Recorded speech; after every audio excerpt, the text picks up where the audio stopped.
This does involve presence. This involves being here now and orienting ourselves towards things that we say that we want. Hey friends, welcome back to Tales from the Journey. I'm Stephanie Zamora, and today is our Season 2 closing episode. We are going to be talking about practicing presence, facing forward, writing yourself into a storyline that feels aligned. So these feel like very important topics to wrap the season up with. I am also excited to share that we are going to be launching a second podcast, which will be coming likely towards the end of summer or the beginning of fall. I have a big shift in my branding, shift in my messaging coming that I am really excited about. It feels so very different and so very me at the same time, which is an interesting space to navigate. But I'm so excited for the new conversations that we're going to be having. I decided to save some of the solo episode topics I was going to have in this season on this podcast in that podcast. They fit a little bit better. This will likely be an ongoing podcast. I already have the name, but I will share it all with you soon. So if you're not following me, Instagram is the best place. You can also follow me on Facebook. But to wrap this season up, I want to talk about a few really critical topics. And the first is practicing presence. This is something that I was reminded of recently going through my own big life transition, moving from Colorado to New Mexico. And there was just a lot of change going on in my life. There was a lot that I was navigating personally in my relationships, in myself, in my healing and growth. I was coming out of a several month period, almost a year of really deep initiations, deep growth, deep awarenesses and opportunities to really heal and step into who I'm here to be. And presence was something that came to me when I landed here. I realized how disconnected I had been feeling because I was so isolated in Colorado, because I was so deep in my own processing and healing and growth work and really just moving through a lot so rapidly. And so I decided to make presence my ultimate practice. And I have to admit that it felt silly. It felt silly because I have been doing this work for so long, since my early 20s. So like over 15 years, I've been doing this personal growth, personal development, healing work. And presence was one of the very first things that I ever put into practice. Way back in my early 20s, I remember really trying to practice presence, really trying to be in each moment. And so it felt silly to make that so important again. Like it felt like one of those things that I know how to do this, and this isn't the most important thing. There has to be something bigger, more substantial than I'm supposed to be doing. But presence is one of the most critical and powerful practices that we can put into place at all points in our journeys. In fact, it should be something that we work to make very second nature. And I had lost that. I had lost that presence for a variety of reasons. And so I practiced it very intentionally. I would be in the bathroom getting ready, just like staring intently at the towels, like taking in the texture of the towels or the cabinets or the texture and design of the countertop. Like I was really taking in every moment. And I would have these moments where I would get sucked into my thoughts, and I would get sucked into old stories or old fears or old wounding. And I would just say out loud to myself, just driving around town, be here now. Be here. This is your life right now in this moment. And then again, I would just take in all the details of the moment. And it has been so healing. It has produced such incredible shifts so rapidly. I mean, the accelerated pace at which I have been getting clarity, getting downloads, feeling more like myself, feeling happier and more aligned and fulfilled and creative and healthy, and all these things has just been so accelerated. And I credit that to presence. And presence is something that is very difficult, especially if we're grieving and especially if we are in the aftermath of things like trauma or even big life transitions. Like we're so uprooted from ourselves, from our lives, from our relationships, from our work. Like we're so just stripped out of the known and familiar that it's very difficult for us to practice that presence, to really be in each moment. And that happens for a variety of reasons. Trauma especially is a very neurological, physiological experience, and it changes the way that we are wired and the way that we feel and process. And sometimes our brain even turns certain things off to keep us safe. And grief is such a full body experience. Like nobody told me that. Nobody has accurately described that for me. Since going through my loss, I have certainly found a lot of incredible mentors and healers and teachers and guides in the grief space that talk about it. But before that, nobody ever told me that grieving was such a full body experience. Your body physically hurts. Your body slows down. Your neurology is different. You're not thinking clearly. You're tired. Time is different. Your experience of time and where you are in time and space is so different from when you're not in a grieving state. And so it's very difficult to be present. And presence isn't about bypassing experiences. I am not about bypassing in any situation, but I just want to make it really clear that practicing presence is not about bypassing our experience, the heaviness, the bigger contractive emotions, the fears that might be coming up, the traumas that might be triggered, like even the stories that are present, like all of these things come up because they are ready to be detoxed and to be metabolized and processed out of our system, out of our bodies. And so it's not that we want to ignore them. We want to work with them. And the best way to work with them is to be present with them. So presence is not about bypassing. It's not about like, ooh, look at the pretty flowers. I'm just going to forget that I am traumatized, that my entire life has been turned upside down, that somebody I love is now gone. Like whatever it is that you're going through, it's not about bypassing that. So presence is really just about engaging with each moment, this moment and the next, being fully engaged, all parts of you with what is in front of you.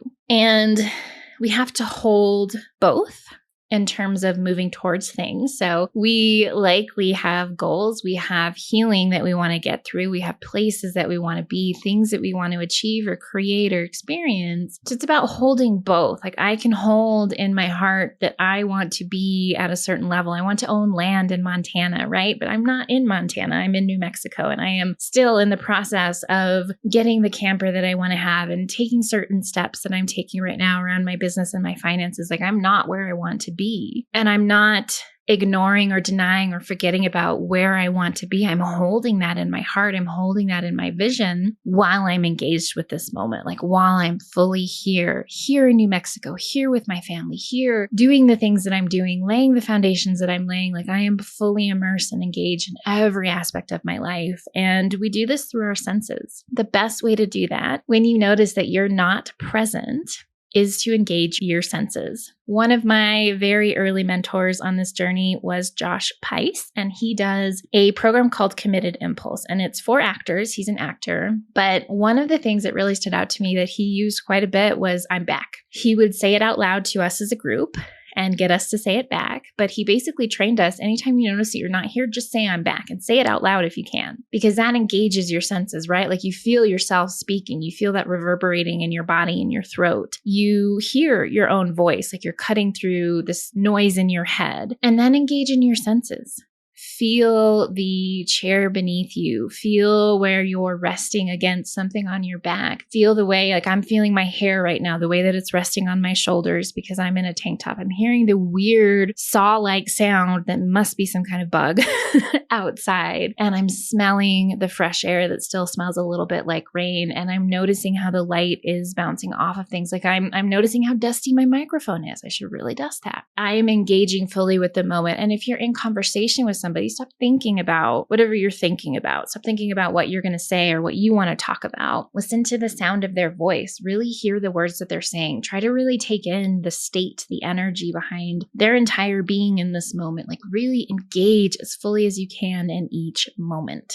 And it will feel really silly at first, but I promise you it's so powerful if you stop and take in the texture of things, the smell of things, the lighting. Like I am so familiar with all the tiny details in this room, in the nature that's outside my window, in the inside of my vehicle. Like I am taking in so many of the details, and that brings us back to this moment. Like be here now, be in your life now, and really engage with it fully. And this is so important because when we're here now, this is how we're able to create exactly what we desire, by engaging fully with this moment. Even if this moment is so far from where we want to be, even if in this moment your grief is overwhelming and unbearable, the trauma triggers, the feeling of that trauma moving through your body is so paralyzing and exhausting. Like, be with those feelings, be with those emotions and experiences. That's when we can really be with them and feel them fully and move them out of our system to create more space and freedom. That's how we can notice the stories that we're telling ourselves and how untrue they are and where they come from. And we can start to just create more freedom in our life. And we can't do that if we're not here. We can't do that if we're constantly distracting or numbing or bypassing, or we're just go, go, go, or our mind is in the past or the future. Whatever it is that you want,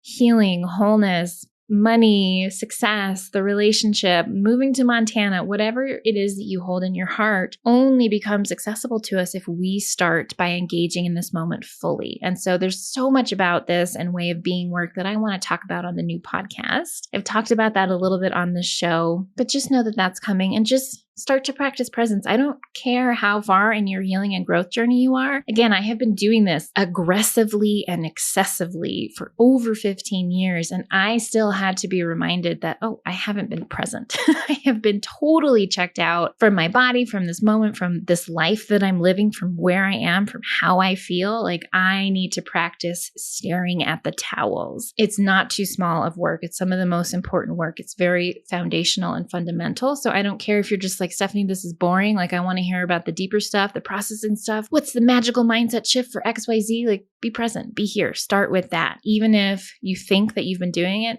do it even more and make sure that it's something that is second nature to you. The second piece, which seems a little bit contradictory to practicing presence, is facing forward, facing into what it is that we want. And so this does involve presence. This involves being here now and orienting ourselves towards things that we say that we want. Because what happens in challenging chapters and big life transitions is that we get very hooked into our stories and interpretations, but also the past, right? We idealize the thing that we're losing. So I think about the breakup that really catalyzed this entire journey over the last year for me that has been so just insanely incredible. I don't even know that I can accurately describe all parts of it and what I've been through and how it's shaped me. But it started with a breakup, and it was a breakup that I chose. It was a breakup that I knew was right for me. And still, even knowing that, even having like a high after the breakup, I had a few weeks where it was just like, I feel so good and alive.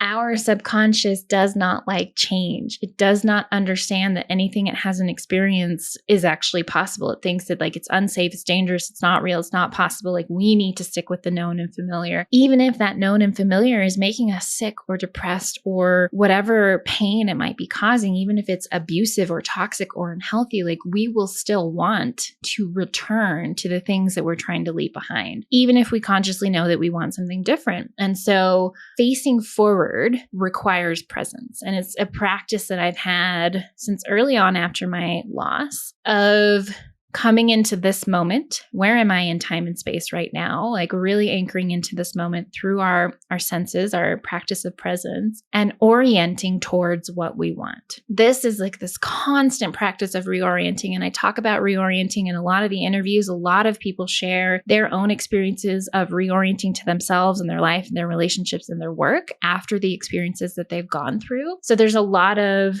just incredible modeling going on. And I talk about it in the very first 3 episodes of the podcast. I think it's episode 2, where I talk about reorienting in more detail. I also have a free training on it. If you head over to talesfromthejourney.tv/free, there is a training on journey mapping and reorienting, and it goes into much more detail. But this is this constant practice of reorienting, noticing when you're craving, desiring, wanting to go back, idealizing, hoping, like you're looking backwards, even if it's something that you don't want anymore, even if it's something that you recognize you can never have again for whatever those reasons might be, that you should never have again for whatever those reasons might be. Notice when you're doing it. Don't beat yourself up. It's human nature. It's how our subconscious is wired. Notice when you're doing it. I had to constantly reorient towards, I don't want that. I chose to leave it for good reason. Come back to this moment in space and time where I exist right now, wherever that might be. Tap back into what I do want. And we don't always know that, especially when we're grieving, especially when we're trying to heal from trauma or toxicity. It's hard to tune into desire and what it is that we want. And so you can reverse. You can say, well, I didn't want that.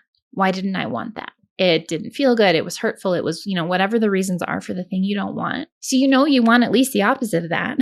You want things that feel good. You want to be happy. You want to be healthy. Find even the smallest goal. Find even the smallest goal. Like, I want this little tattoo on my ankle. I'm excited about that. I want to go see my best friend and I want to swim. Whatever you want. It could be so small. It could be what you want for lunch. I really want pizza. I haven't been to that pizza place in a while. Come back to this moment, orient to yourself where you exist in time and space, and then reorient again in the direction of the things that you want. Face forward. And you can think about it. This really came from, I had a lot of moments after my loss where if I closed my eyes, I could always visually see. It was this ongoing, continually unfolding, like visual metaphor for where I was in my healing. Like I would close my eyes and this little movie would play. And there were these times after I had clawed my way out of the depths of grief and trauma, clawed my way out of this deep, dark well. There was this one point in the visual metaphor where I remember like turning away from the well and facing towards, there was a hill and there was like a town on the other side and all the people were gathered there. Like it was this turning and facing in a different direction. And so we're doing that energetically. We are reorienting ourselves, our whole selves towards the things that we want, even if they're small. So if you are grieving and you're heartbroken and you're lost and you're turned upside down, but you want that little tattoo, orient yourself towards that. What's something you can engage in right now that moves you in that direction and towards having that little seemingly insignificant thing? If it's dinner, how can you orient yourself towards that? Do you need to go buy groceries? Do you need to make a reservation? Should you see if your friends are available? Would that be fun? And if it's a big vision, I am so grateful to have such a clear vision for what I want for my life and my work. It's very easy to reorient. I can pick any aspect of that and I can orient towards it. And I can shift my way of being in the world and how I'm showing up and what I'm doing, what I'm focused on energetically, my thoughts, my beliefs, my emotions towards the thing that I want. Facing forward is a constant practice. Do not beat yourself up if you find yourself not present or focused and fixated on the past, even wishing and hoping you can go back. That's completely normal and human. It happens throughout our lives, no matter how much you heal and grow. Come back to this moment, orient to where you are in space and time, be here now, engage fully in this moment that's right in front of you. Tap into something that you want, a desire, a vision, no matter how big or small, and face forward. Move yourself towards that. Imagine it in your mind like you're standing on a trail. And you're looking backwards, you're looking at the parking lot where you came from. You want to orient, you want to face forward, you want to face towards the mountain that you're climbing, you want to face towards the lake that you're walking to. Visualize it in that way if you need to. You are faced in one direction, face forward, face towards where you're going. The last piece that I want to talk about as we close out this season is writing yourself into a storyline that feels aligned. I talk a lot about story. Journey mapping is really focused around story, the story of our lives, the seasons of our lives, the storyline of our purpose. And we get to decide what ending we want to write ourselves into. And that can feel silly. That can feel impossible, can feel super annoying when you're still deep in the depths of your journey. I know that. I found these conversations frustrating myself, and I'm still going to have it with you because we are practicing presence. We are being present with our experience. We are being present with our emotions so that we can process and move through them, so that we can heal and grow, so that we can figure out what it is that we desire and who we want to become in the aftermath of this. And we can start facing forward and moving into it. Meaning, we've talked about this before, especially I think in the last solo episode, human beings are these magical meaning-making machines. We assign meaning to everything. It's just how we work. It's how our brain works. The problem is if we haven't done the deeper work of clearing out our subconscious, our core wounding, and working with these deeper strategies that really are like our baseline operating system that we're unconscious to, the meaning that we're assigning to things is often unhelpful. It's often limited. It's often colored completely by past experiences and beliefs, by past traumas and core wound stories and experiences. So we have to do a lot of work, again, being present here in this moment, clearing out that deeper subconscious muck and static and noise that colors everything, because making meaning as detrimental as it can be a lot of the time, is actually a really powerful skill and tool when we've done that deeper clearing work. So clearing out the subconscious winning strategies and beliefs, being able to see things for what they are, like what actually happened. And we talked about that in the last solo episode as well. I have a whole book on it called What Really Happened. Feel free to grab it at stephaniezamora.com/shop. That will really help you with this concept. When we can do it cleanly, when we can cleanly assign meaning, there's so much power in that, so much creative power in that, because we are deciding what we want and how we want to allow things to shape us. Really important, powerful, transformational work. I've said before in a lot of the interviews as well, I do believe that everything happens for a reason. I just do not believe that that is always spiritual or divinely orchestrated. There is always a cause and effect. It just isn't always some meaningful, spiritual, inspired reason that it happens. If you think about especially horrific things that happen in the world, it's a result of cause and effect. And sometimes that is just a bunch of humans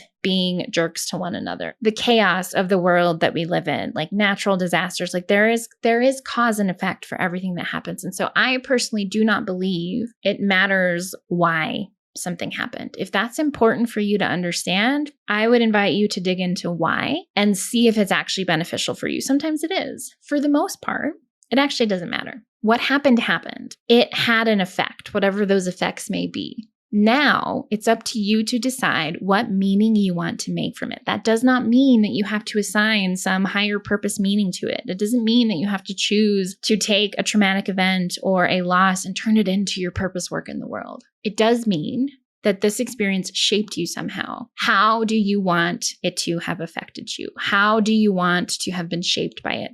How do you want your life to unfold from here? Do you want it to be something that drags you down and derails you and keeps you small or keeps you so far from who you're here to be for the rest of your life? That's a choice. It's a choice to stay in that deeper, darker place. It's a very difficult choice to choose to come out of it. I am not trying to make light of the work of choosing to rise up and come back. It was the most difficult part of the journey for me. And I talk about that in journey mapping, that the fall is not the hard part. The rock bottom is not the hard part. The hard part is making the choice to rise up and come back, because it is choice after choice after choice. And it is so much work, so much healing, so much growth. It is the most challenging and most painful aspect of the journey. So I'm not trying to make light of it, like just choose it. And it's a choice. It's a choice. And we are meaning-making machines. We get to decide the meaning of what happened. Does not have to be some purposeful, inspired meaning. I don't take my ex-boyfriend's suicide to be this divinely inspired, purposeful event. It is a really horrible thing that happened. I will never think to myself, oh, we made a soul agreement so that I could XYZ and he could whatever. It doesn't matter to me if it was a soul agreement. It doesn't matter to me if it was just cause and effect of him being the human that he was in this human experience. What matters to me is that it happened. And it sucked, and it rocked my world, and it rocked the world of so many people. The meaning that I have chosen to make is that I let it shape me in a certain way. I chose to heal. I chose to learn more about trauma. I chose to incorporate it into my work and support other people with it. I chose an ending to the story that felt purposeful and good to me. Purposeful and good to you could be something completely different. It could be completely forgetting, clearing out everything, doing your healing work, but completely leaving it in the past and never thinking about it again. That might be what's good and purposeful for you. For me, because of who I am and because of what feels purposeful to me, going through the healing, going through the growth, learning everything that I did, and incorporating that into the work that I do was good, was purposeful, was aligned for me. I want to take the things that I have walked through and allow them to shape me into more of who I'm here to be, and to help me clear out more of what's stuck and stagnant, and to help me learn more about myself and other people in the world, and then in turn incorporate that into the work that I do and help others in the process. So it's not that I make meaning of his death. It's not that I make it purposeful. It is something that happened. It happened. It sucked. And I chose to make meaning from it when the time was right. And that's really critical as well. We tend to jump into making meaning far too soon. You have to be in the experience. You have to be present. You have to go through it. You have to go through the dark nights of the soul. You have to go through the deep wailing grief, the trauma and the effects of that. Like you have to go through it and eventually you learn lessons. You gain gifts and wisdom, not necessarily from the thing that happened, but because of what you chose to do in the aftermath of it. So that is really what I want to share here, is that we get to choose the meaning that we make in the aftermath of these experiences. We decide how they're going to shape us and how they will not shape us. We make those choices. Those are incredibly difficult choices to make. They require heaps of discernment and presence and being in tune with yourself and your intuition and knowing yourself and what's best for you. And it requires knowing what you want, which comes in time. So if you're still in the depths of it, so much love to you. Be patient, be present, keep moving forward, keep moving through whatever's here and whatever comes next. What you desire, who you are being shaped into and who you want to be shaped into, and how you want this to shape your life and the storyline that you continue to write for yourself, that will come in time. So trust the process, trust the unfolding, but remember, like, you decide. And then notice if you're assigning meaning that is not supportive to you. Investigate where that comes from. If you're just like, life is always out to get me, I'm unlovable, here's more proof of that. Like whatever story that you're telling or meaning that you're assigning to what happened, does it feel crappy? Does it feel like it's weighing you down? Does it feel like it's reinforcing something that feels really freaking awful, even if it's familiar? Maybe that's not the meaning that you want to choose to assign to this. It doesn't have to be. It's simply an event that happened. Again, check out the book, What Really Happened. That goes into this way of thinking and this framing of experiences and experiencing life in much more depth in a really helpful and productive way. All that happened is what happened. You are now choosing to assign meaning to it. Is the meaning that you're assigning in the story that you're telling, is it productive for you? Does it feel good?